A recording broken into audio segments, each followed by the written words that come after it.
I am Professor Nino, and you are most welcome to the study of the Unnamed of Etruria.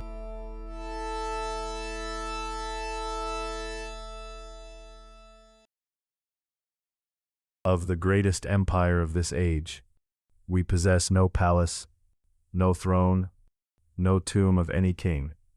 We possess boxes, across dwellings grand and mean, across provinces that shared no language. The same brown vessel appears at the threshold, bearing the same mark. They were empty. We first assumed that the household had placed the vessel outside. The evidence says otherwise. The seal was made before it reached the door. The inscription names the house. The contents passed inward. The empty vessel alone returned to the earth. These were offerings, but the household did not make them. The household received them. Beneath the name, the faculty finds a smile. Empires do not smile. The name is older than the empire. The Amazons, the nation of the bow, and the line does not curve at random. It begins beneath the first letter and ends beneath the last. From A to Z, the bow is drawn across the whole alphabet. It aims at everything.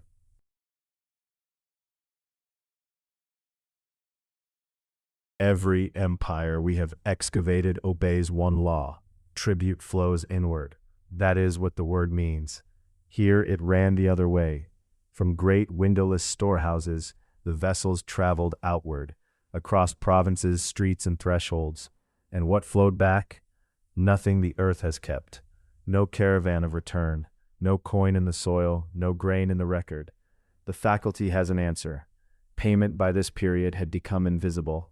An invisible payment, passing from the household into accounts the earth has not kept. I decline to call this commerce. There is an older word for payment rendered to an unseen power. The word is devotion. The devotion had terms. Once each year, the initiated paid a fixed sum. The payment bought no vessel. It bought a promise. Gifts that carried the sign of the covenant would arrive within 2 days. The faculty calls this a membership program. The faculty would call the mysteries of Eleusis a membership program. I call it a covenant. The initiated were answered in 2 days. The carriers are nearly absent from the surviving record. Yet they left images. Again and again. The vessel at the threshold, the door closed, no hand in the frame. The faculty calls them proof of delivery. Correct. But proof is never neutral. It tells us what an age required to be witnessed. Here the witness was not a person. It was the closed door. A transaction requires a receipt. A rite requires an image.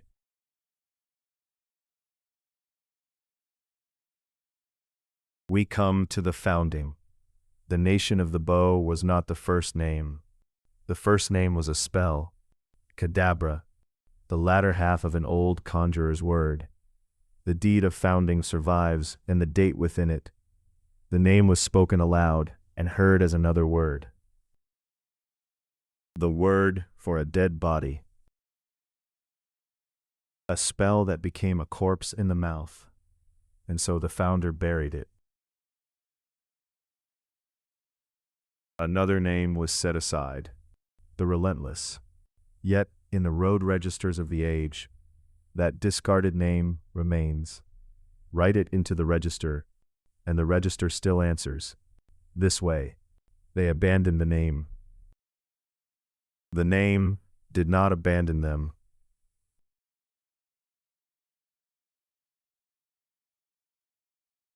Now assemble what we hold. A name taken from the war women, a bow drawn from the first letter to the last, a vessel placed at the threshold, and an image made before the carrier departed. A city can bar its gates against an army. It cannot bar them against a gift.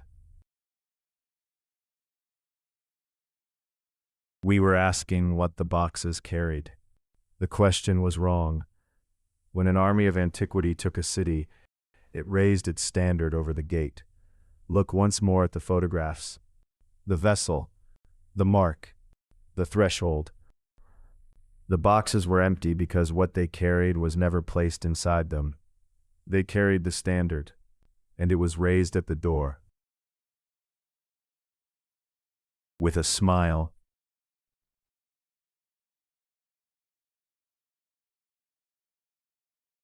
before we close, the question from our previous lecture. What were the furnaces making? The second answer, the ledger itself. The gold was the wage.